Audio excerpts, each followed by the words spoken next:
Hi you all MGTOWs and other visitors.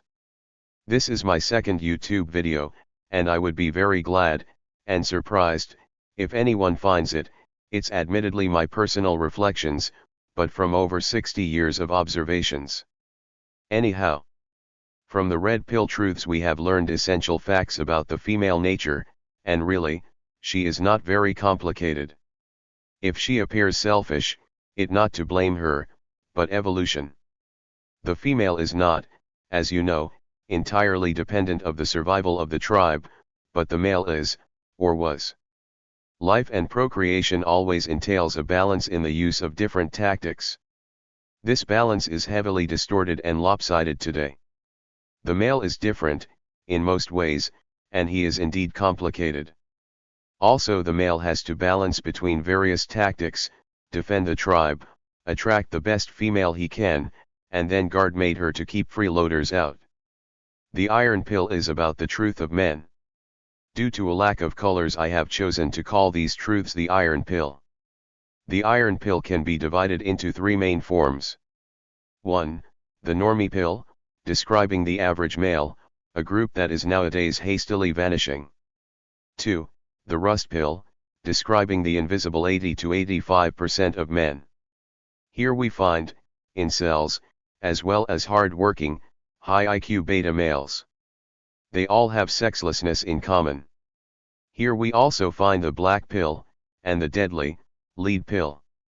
3. The gold-plated pill, or just the golden pill, describing the dominant, top 5 to 15% of men that have all the sex.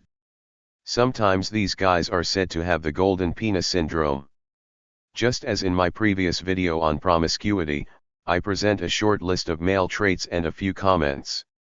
Each trait would really crave a video of its own. The traits are really my personal reflections as an old boomer, not a scientifically verified list. So, some typical male traits, concerning most men, but not all. 1.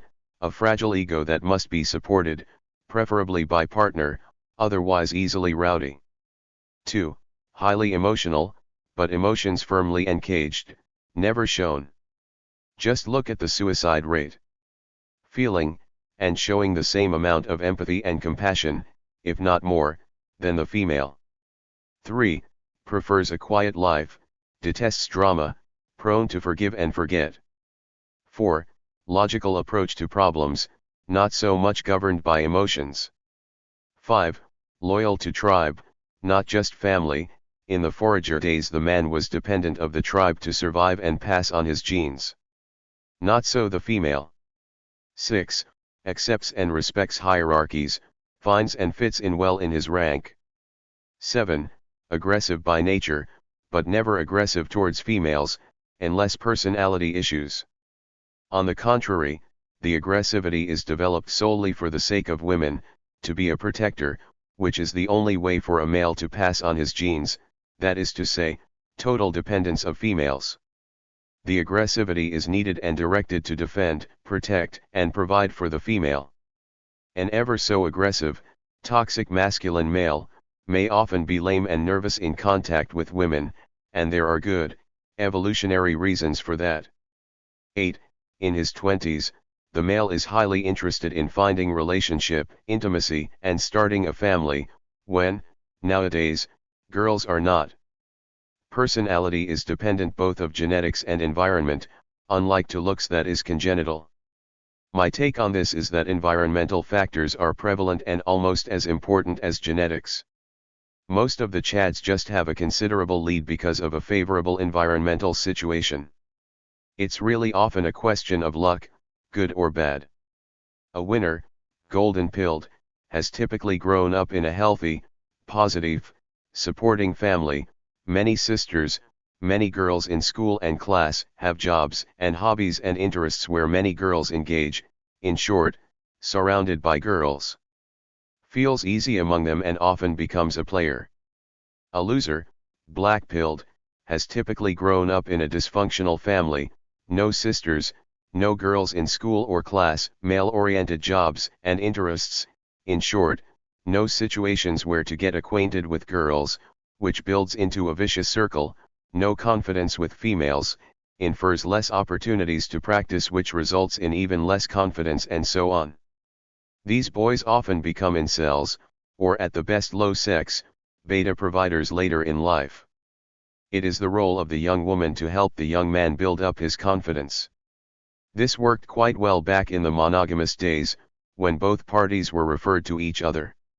In those days it was also almost necessary to get married young, out of competition, otherwise some other boy or girl got first. Not so today, but that is another, sad story. Also, it was a family thing to get married. The young couple got help and advice from parents, uncles, and aunts and other married relatives. The appropriate age to get married would be 20 to 25 for him, and 18 to 23 for her. People over 25 to 30 were kind of leftovers.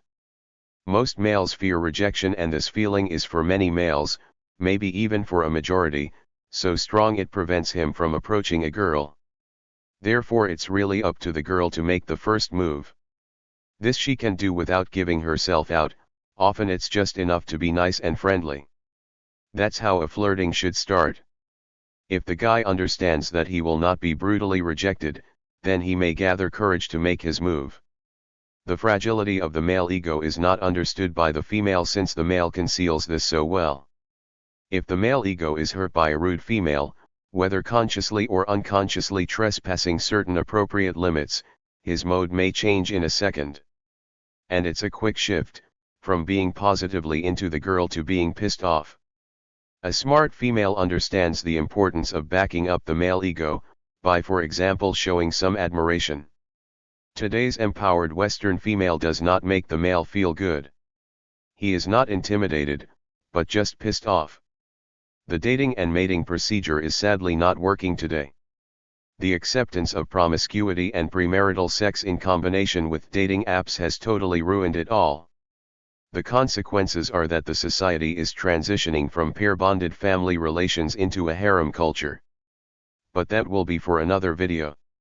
In conclusion, I would like to point out the total misunderstanding from the part of Simone de Beauvoir, who wrote the feminist Bible named The Second Sex.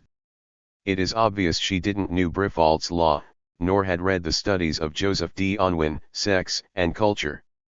If she had, she would have understood that in the reality the female is the first sex and it's the male who is the second sex, fragile and disposable as he is.